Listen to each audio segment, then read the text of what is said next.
Did you actually just page me to find out how much Tylenol to give to Mrs. Lenzner? I was worried that it could exacerbate the patient's... It's regular strength Tylenol. Here's what you do.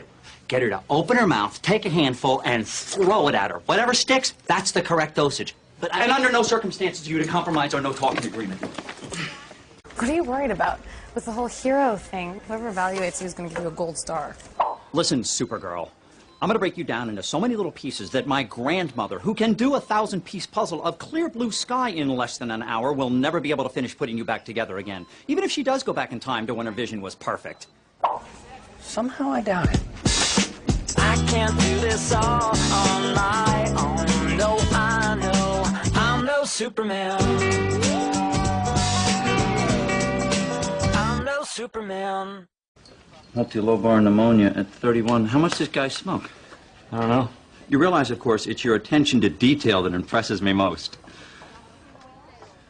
How many packs a day, genius? Dr. Cox, did you get my memo reminding all senior staff that lab coats must be worn at all times? You know, I did get it there, Bob, and at first I just threw it away. But then I decided that wasn't a grand enough gesture, so I made a replica of you out of straw, and then I put my lab coat on it with your memo in the pocket, and then I invited all the kids in the neighborhood to come over and light it on fire and whack it with sticks. But a hospital's like one big family.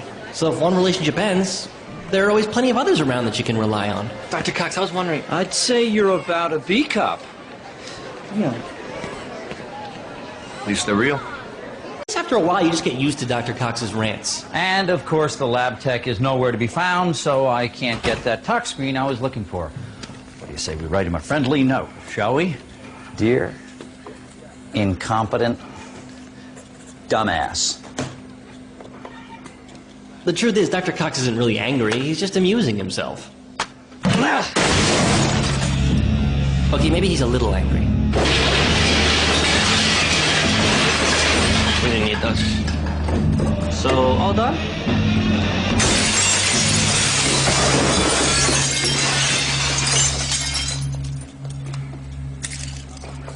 He broke his pencil. Gosh, I guess I became a doctor because ever since I was a little boy, I just wanted to help people.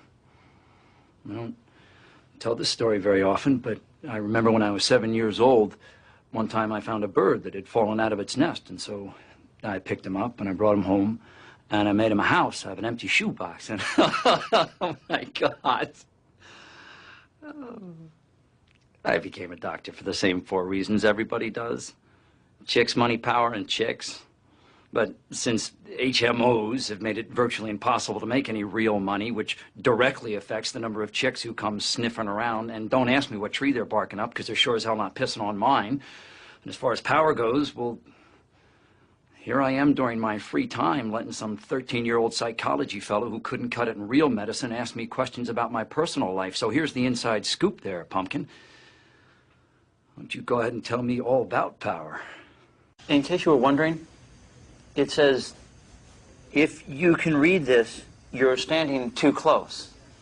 I wasn't trying to, look. Now let's see if you can tinkle when someone's staring at you.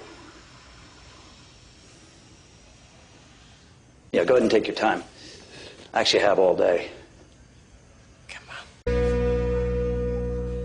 Hey, how you doing? Oh, hey, how are you? Can I buy you a beer? This is a men's room, for God's sake. There's absolutely no talking in here, ever.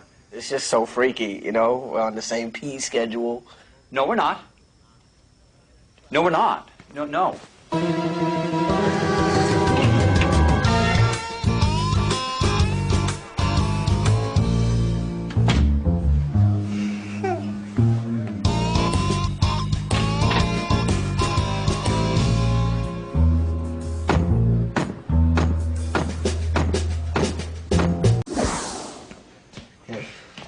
Oh, for the love of Oprah, why would you come to pediatrics? Because I can't go unless you're around.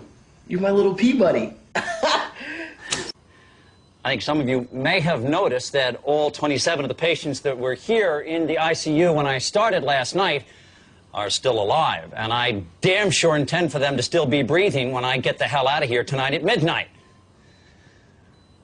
I think you understand what kind of opportunity we have in front of us.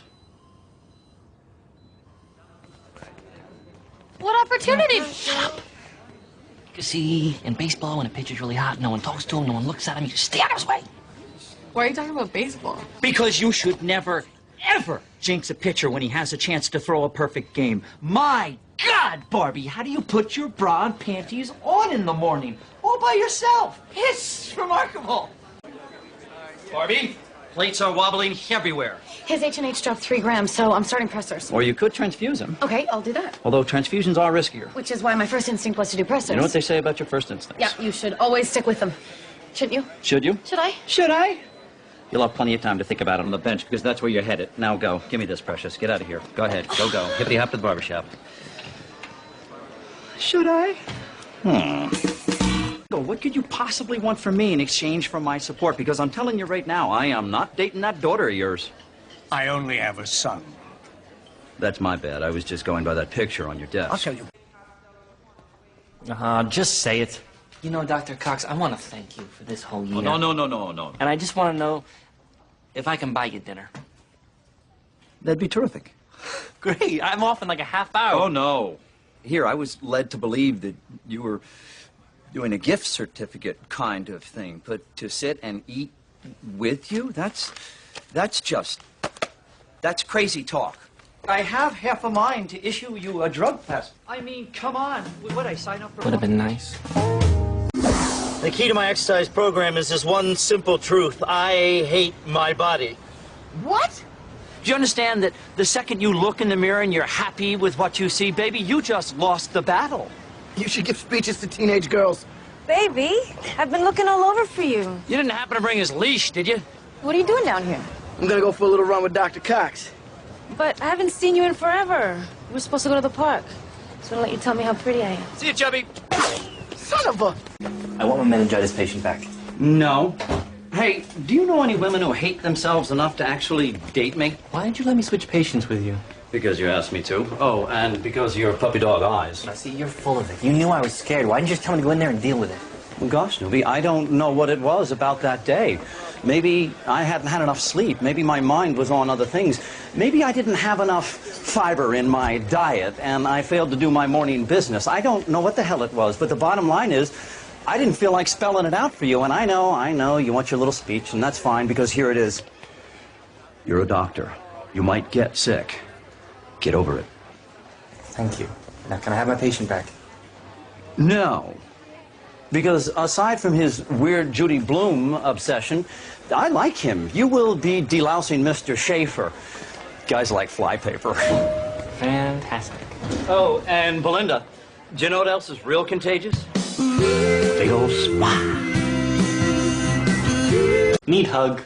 Newbie, no one likes a looky-loo. Not now, not ever. What's that, like your lucky board or something? That? That's a nail gun accident. Oh, my God, that's disgusting. I dosed him with morphine, and the x-ray says the nail went straight through, so it's not that big a deal. Oh, dear God, she's getting woozy. Quickly, show her the bloody side. Look at that. Oh. Touch the nail. You want to touch it? Touch the nail. Touch my nail. Touch it. Lick the tip of my... Good night. Now let's get you to a hand surgeon. Tough guy. Ow. Somebody will get her. Bye-bye. Please don't.